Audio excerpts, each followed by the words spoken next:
folklore vistac go Suantraí Íosa, where we're looking at the readings for tomorrow, Wednesday, November the 8th, in the 31st week of the Church's year. Our first reading is taken from the letter to the Romans, and this is a foundation text for Christian philosophy.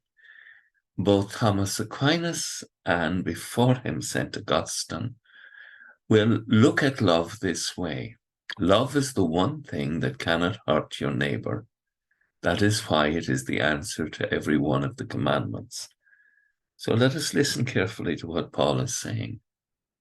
If what you want is harmful to the other person, it is not love to do that thing.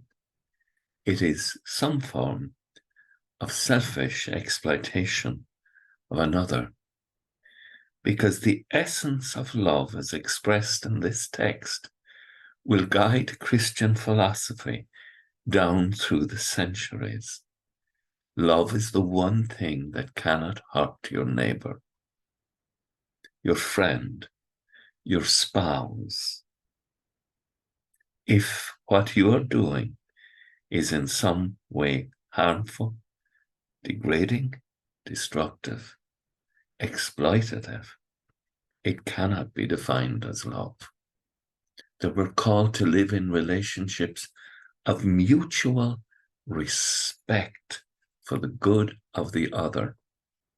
And what is love is defined by the need, the true need of the other in the situation. All of the commandments come down to this.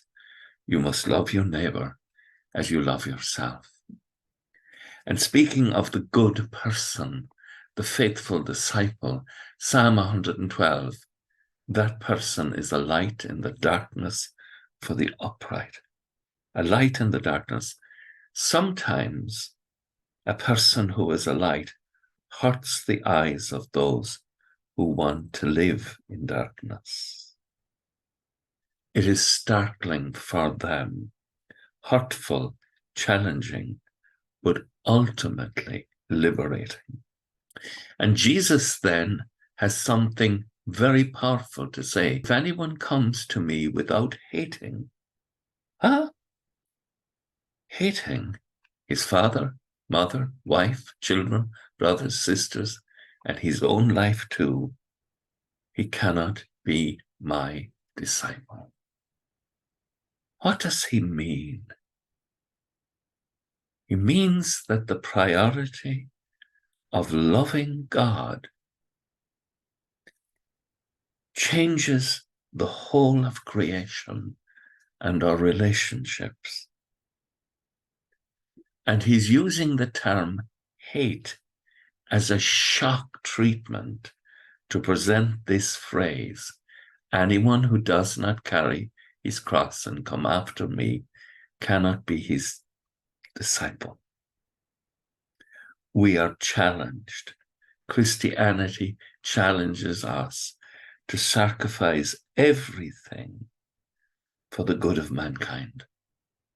With thoughts such as these, let us go to our beds and let us pray that we shall indeed awaken in the morning with the praise of God on our hearts and on our lips. Agus gamano dia ila coptic shiv, ahur mak agus spirit nave. Amen. Slongafol. Bye for now.